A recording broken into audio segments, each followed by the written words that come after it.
They said he had everything. Good job, decent money, people who liked him. But every night, he still checked his phone searching for something he couldn't name. Here's the strange part. He didn't even want half the things he was chasing. The new house, the title, the validation. He just couldn't stop.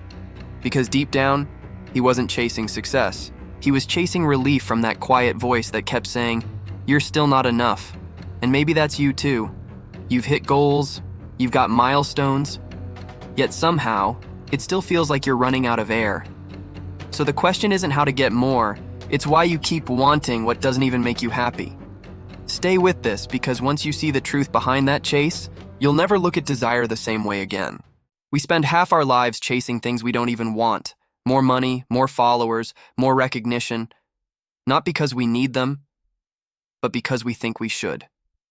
Here's the thing. Most of your desires aren't born in your heart. They're downloaded. You scroll. You compare. You see someone thriving, or at least pretending to, and a small voice inside whispers, "Why not me?" That voice doesn't want peace, it wants proof. Somewhere along the way, the chase stopped being about happiness. It became about validation. We confuse attention for love, likes for purpose, and applause for direction. The algorithm knows it, marketers exploit it, and your ego? It eats it up. Because the ego doesn't want peace, it wants to be seen. And the tragedy is, it would rather be admired than fulfilled. Think about it. How many times have you achieved something and hours later felt nothing? You posted about it. People clapped. You smiled. But deep down, something stayed missing. That's not failure, that's feedback. Your soul is whispering, "This isn't it." But your ego yells louder, "Keep running, you're almost there." That's the modern trap. Our goals aren't sacred anymore. They're social. You don't want to write a book, you want people to know you wrote one. You don't want a healthy body, you want the mirror to approve. You don't want love, you want aesthetic compatibility. We're constantly performing for people who stopped watching 5 seconds ago. And here's the scary part. The more you chase, the emptier you get. Because every hit of recognition trains your brain to crave the next one. And before long, you're not living, you're refreshing. Let's break it down. Desire used to be nature's compass. It guided us toward growth, learning, connection, but the ego hijacked it, turned it into a scoreboard. That's why even smart, grounded people lose themselves in the chase. They're not weak, they're wired. And that wiring, it's ancient. It's your mind saying, "If they see me, I exist." But visibility isn't fulfillment. It's camouflage. We've mistaken being noticed for being known. And that's why the more we get, the less it satisfies. Here's the painful truth. You can't fill a void with echoes. You can win every trophy, every like, every compliment. But if the reason behind it is, "I'll finally feel enough," you'll always need more. That's not ambition. That's hunger in disguise. So before we move further, ask yourself, are your goals truly yours, or are they just the loudest ones in the room? Because until you know who's really doing the wanting, you'll never stop running. Here's what's wild about desire. It never shows up honestly. It walks in wearing a disguise. Most of the time, that disguise looks like ambition. You tell yourself, "I'm just trying to be successful." But what you're really chasing is proof that you're worthy. The ego doesn't create goals to grow you, it creates them to fix you. It whispers, "Once you achieve this, you'll finally feel enough." And that lie fuels entire careers, marriages, and identities. Let's break it down. When your ego takes control of desire, it changes its purpose. It's no longer about experience, it's about appearance. It stops asking, "What do I love?"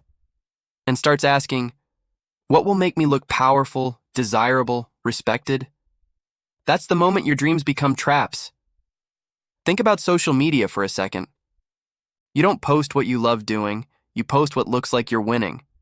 You don't celebrate progress, you curate perception, and it feels good for about 5 seconds.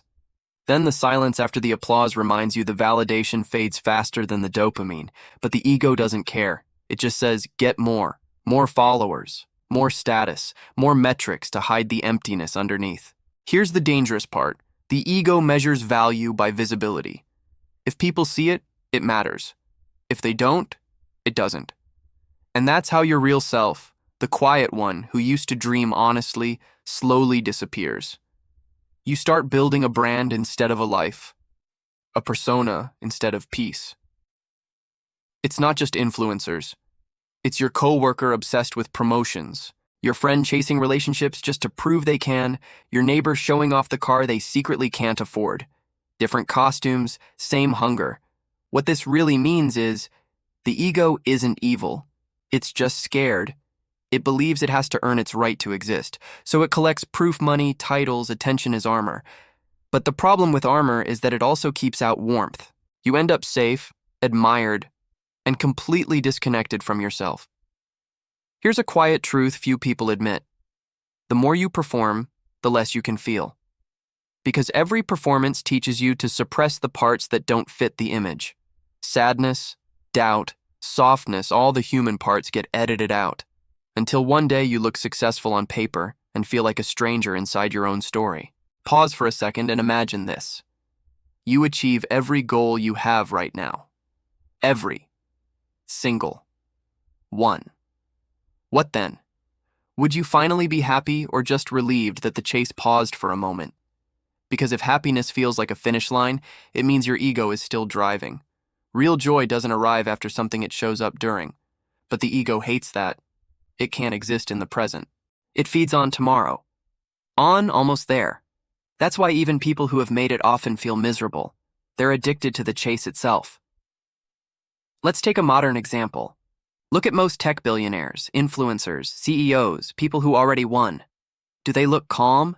Do they seem fulfilled? Or are they still in meetings, still buying companies, still posting like their identity depends on it? That's not freedom, that's possession.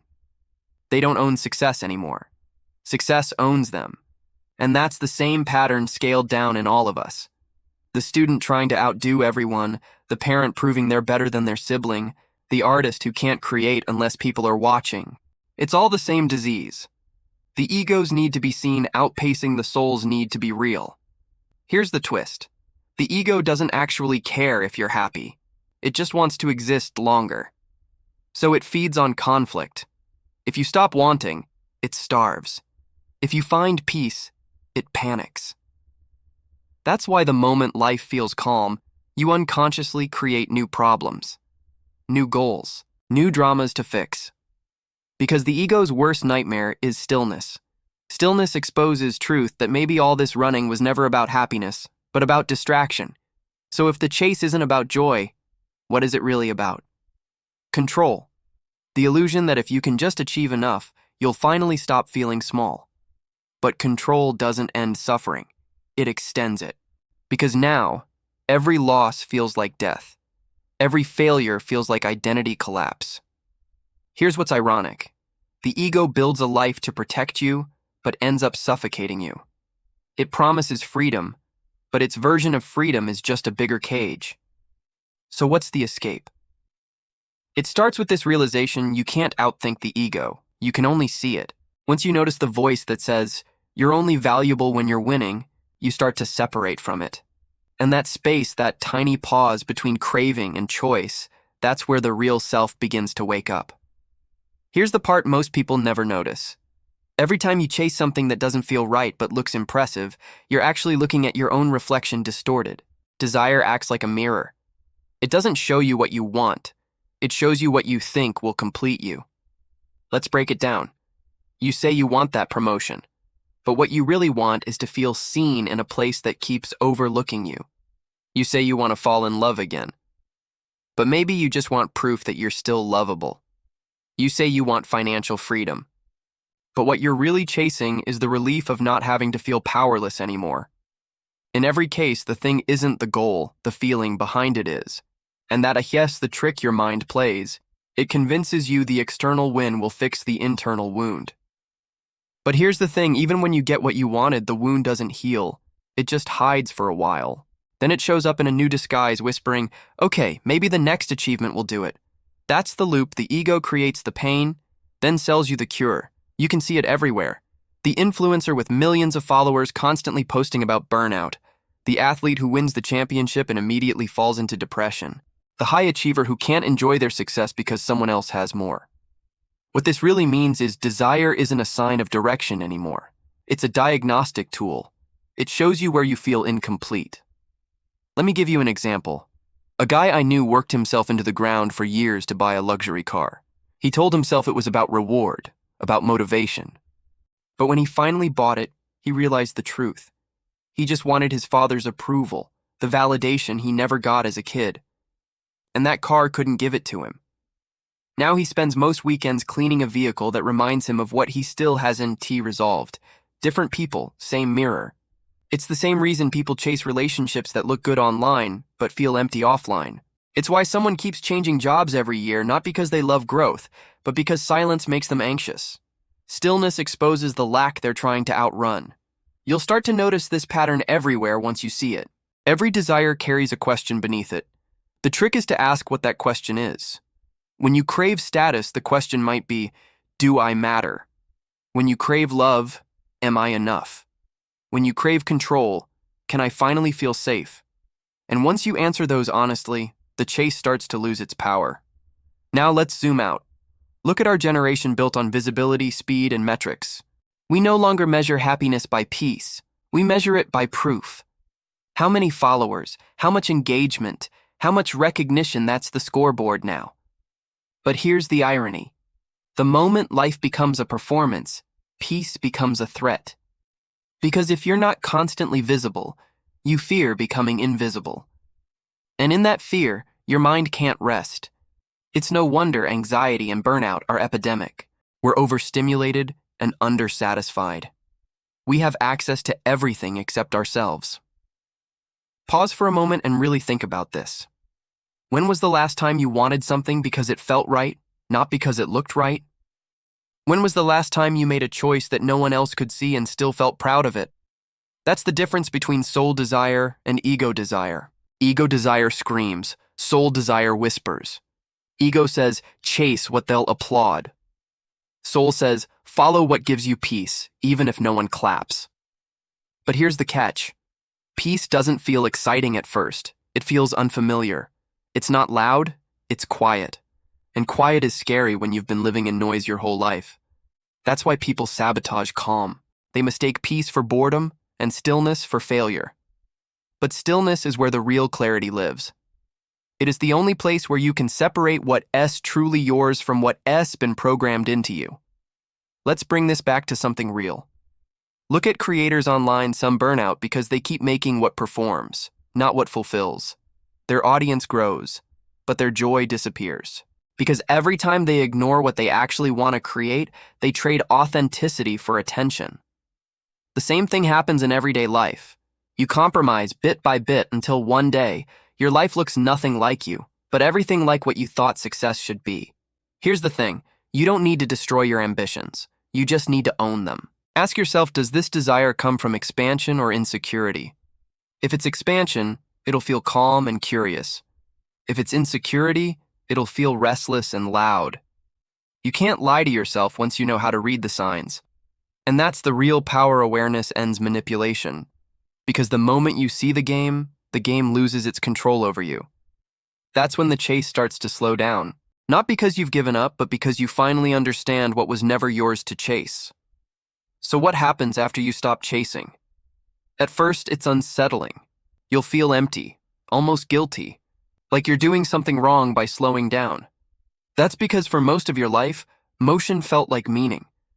But once you step out of the loop, you realize something powerful. Wanting less doesn't mean losing ambition. It means regaining direction. Let's break it down. Desire isn't the enemy. Misguided desire is. The goal isn't to kill your wants, it's to clean them. Ask yourself, what do I actually want to experience, not just achieve? What do I want to feel after I get it? If your answer is peace, connection, or freedom, notice how none of those depend on applause. That's the real shift. You start wanting things that don't require you to be anyone else to have them. And when that happens, your ambition doesn't die. It evolves. You stop trying to prove something and start trying to build something. The difference between ego-driven success and soul-driven success is quiet, but it changes everything. Ego says, they'll finally see me. Soul says, I finally see myself. That's when effort stops feeling heavy. You work because you love the craft, not the credit. You connect because it feels real, not because it looks good. You grow because you're curious, not because you're scared of being left behind. And here's the beautiful side effect: when you stop performing for validation, people start trusting your authenticity. You become magnetic without even trying. Because calm confidence is louder than any performance. You see this shift happen in people who have nothing to prove anymore. Some of them are artists who walked away from fame to create in peace. Some are executives who quit chasing titles to mentor others. Some are just everyday people who stopped comparing their lives to others and finally started living their own. They all share one thing: clarity. Not that they have everything figured out, but that they finally stopped lying to themselves. And that's what maturity really is: not age, but honesty. The moment you admit that half of your goals were borrowed, your real life begins. Because here is the truth: no one tells you happiness isn't hiding behind the next milestone. It's buried under all the noise you collected trying to look happy. Once you clear that noise, life starts feeling lighter. You make decisions faster. You stop apologizing for your pace. You enjoy small moments that used to feel irrelevant: morning coffee, quiet walks, time with people who don't need to be impressed. And that peace? That's success finally showing up in its true form. But the ego won't give up easily. It'll keep whispering, "Don't you want more?" And that's okay. The goal isn't to silence it, it's to recognize it and smile. Because once you see the trick, it stops working. Here's the thing: contentment isn't the death of growth, it's the foundation of it. When you're no longer chasing the wrong things, your energy returns to what truly matters. You start building with intention. You start choosing things that feed you instead of drain you. And that's where real freedom begins: not when you get everything you want, but when you stop needing what never mattered. Pause for a second and imagine this. No more performing. No more pretending. No more mistaking noise for progress. Just you doing what feels aligned, creating, connecting, living in rhythm with your own truth. That's not laziness, that's mastery, and very few people ever get there. So here's the invitation. Look at your own life like a mirror. Every want that keeps you restless is showing you something you haven't healed yet. Instead of chasing harder, try listening closer. You might discover that what you've been running toward was never ahead of you. It was waiting inside you to stop and notice. So here's the real question. What is one thing you've been chasing that secretly stopped making you happy a long time ago? Let's see how many of us are finally done running in circles. Drop it in the comments. Just write, "I'm letting it go." He finally stopped running. Not because he found everything he wanted, but because he realized he already had what mattered. The noise faded. The scrolling stopped. And for the first time, silence didn't feel empty. It felt like home. That's the thing about wanting. Once you see the trick, it loses control. You stop chasing applause and start chasing peace. You stop asking, "Do they see me?" and start asking, "Do I feel alive?" And maybe that's your next step too. Not another goal, not another race, just the courage to stop running long enough to meet yourself again. If this made something inside you go quiet, that's your signal. Subscribe. Stay here. This is where we decode the mind that's been running your life.